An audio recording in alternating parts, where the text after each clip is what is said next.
Hey, it's not too windy. I'm going to talk a little bit about what I'm planning to do for my term paper. Um, in my computer science ethics and professionalism course, I'm supposed to do a 10-page term paper that uses 10 to 15 references, uh, which touches on three areas, being ethics, technology, and society. And so I'd be much more prepared to do a general ethics paper, basically repeat a lot of the stuff I've said on the podcast and give more background. But since it's got to be on technology, so I'm thinking of trying to defend a modification of one of the major points of the hacker ethic. Now, the hacker ethic was an ethical system meant to apply mostly to computers, but some aspects of it apply to the rest of the world as well, but mostly to using computers, how computers ought to be used. Comes out of of MIT, and it's important to recognize that the term hacker for writers like Richard Stallman and Eric S. Raymond, who defend this notion of the hacker ethic, that hacker for them does not mean what it means to the media and to most people. Most people think that a hacker is someone who breaks into someone else's security in order to steal information and cause trouble. But that's for the original hackers, that's not what hacker meant. A hack is getting a system to do something outside of its specification, something was not designed to do. So the basic distinction is that hackers build things and crackers break them. And so the hacker ethic is not necessarily an ethic that condones actions of what the media calls hacking. Some interpretations of some points of it might, but because there's this one thing in it that says all information should be free. That point is extremely ambiguous because it certainly doesn't seem to apply to individual consumer privacy. Your personal information isn't necessarily supposed to be free. At least for most people who would uphold these principles, I think, are also at the same time very concerned about privacy. So a lot of the things in the hacker ethic are, I think, these sort of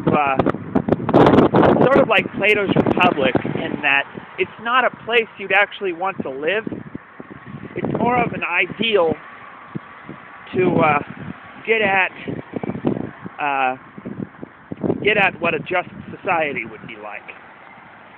And I think the hacker ethic's a bit like that. I think, each era, each generation of software developers and has to come up with their own interpretation for how the principles of the hacker ethic might apply to their circumstances.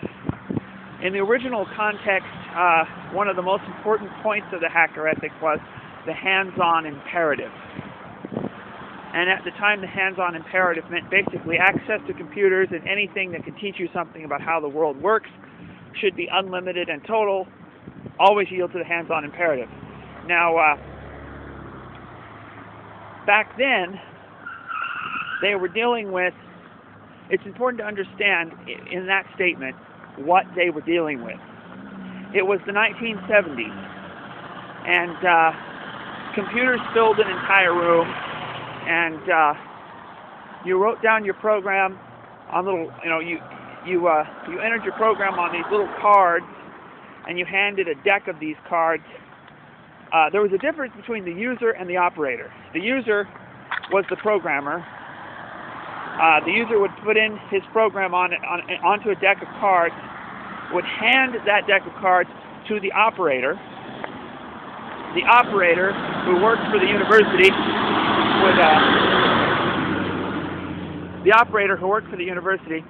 would put the cards into the computer. The computer would then run the program and print out the output, and then the operator would give the deck of cards and the printout back to the user.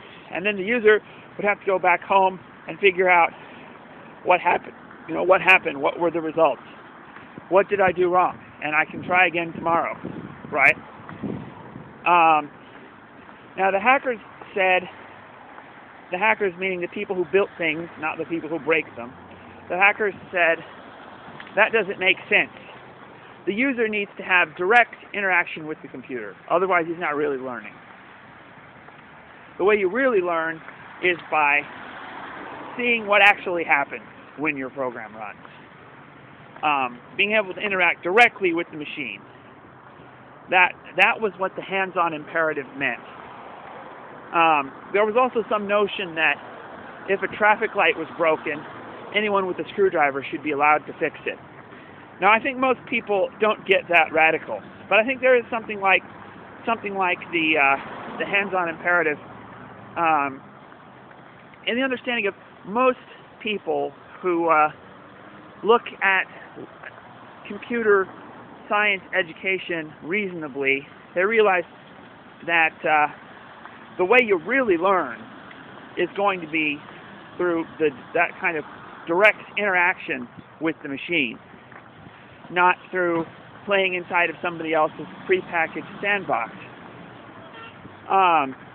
Well, the hands-on imperative seems, with the advent of the personal computer, to have become a non-issue, because with the advent of the personal computer, everyone who could afford it was able to have a computer ready to do their bidding and their bidding alone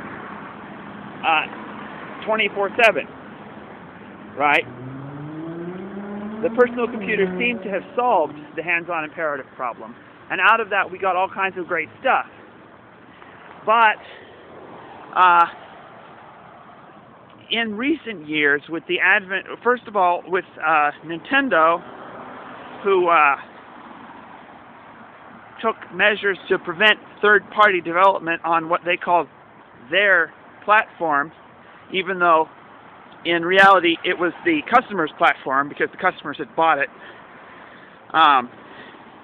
Nintendo normalized, had a hand in normalizing the idea that you shouldn't be able necessarily to develop on another company's platform. And they justified that by saying, well, first of all, it's not a general purpose computer, so general purpose computers are not in jeopardy. Second, it'll prevent the market from crashing. That might have been true in 1982. It's certainly not true now. And third, they shoot, I forgot what their third argument was. I'll have to write it up. Anyway, they normalized the idea that you could have a system you're not allowed to develop for. Now, I can understand all the little MP3 players that have their little firmwares that are hard to hack. I can understand some embedded devices. Making them modifiable in practical terms would be prohibitively expensive for the device manufacturers and stuff. And so I think there shouldn't be laws legally preventing you from modifying your stuff if you want to, because it belongs to you. But I don't see why they're obligated to make it easy for you. But on the other hand, with the advent of the smartphones, with Android with the iPhone and the iPad, now we have general purpose computers that have a sort of walled garden system around them.